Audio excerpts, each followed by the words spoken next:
एक छोटे से गांव में एक गरीब किसान रामू अपनी पत्नी राखी और बेटी गुड़िया के साथ रहता था। उनका जीवन बहुत साधारण था। रामू दिन रात खेतों में मेहनत करता, राखी घर संभालती और गुड़िया अपनी छोटी उम्र में भी माँ बाप के कामों में हाथ बंटाती। संघर्ष भरा जीवन। रामू के पास बहुत कम जमीन थी जिस पर वह थोड़ी बहुत फसल उगाता, लेकिन कभी बारिश कम होती तो कभी सूखा फसल को बर्बाद कर देता। घर का गुजारा मुश्किल से होता था। कई बार तीनों को भूखा सोना पड़ता। राखी हमेशा कहती, हम गरीब जरूर हैं लेकिन मेहनती हैं। हमारी मेहनत ही हमारी ताकत है। गुड़िया भी अपनी माँ की बातों को ध्यान से सुनती और अपने पिता की मदद करने के लिए तैयार रहती। एक बड़ी समस्या। एक बार रामू ने साहूकार से कर्ज लिया था। फसल बर्बाद होने के कारण वह समय पर कर्ज नहीं चुका सका। साहूकार ने धमकी दी, अगर 1 महीने में मेरा पैसा नहीं लौटा पाए तो मैं तुम्हारी जमीन छीन लूंगा। रामू और राखी यह सुनकर बहुत परेशान हो गए।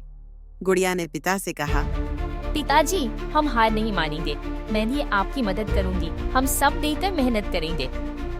लकड़ी इकट्ठा करके बेचना शुरू किया।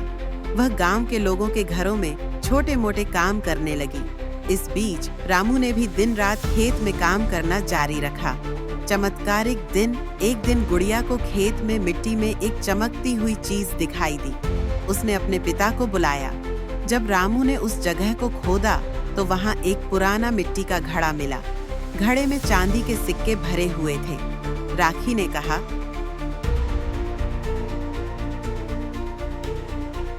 रामू ने सिक्कों से साहूकार का कर्ज चुका दिया और बाकी पैसे से अपने खेत को बेहतर बनाने के लिए बीज और खाद खरीदे। गुड़िया की पढ़ाई भी दोबारा शुरू हो गई। अब परिवार को भूखा नहीं रहना पड़ता था। रामू की मेहनत और गुड़िया के साहस ने परिवार की जिंदगी बदल दी।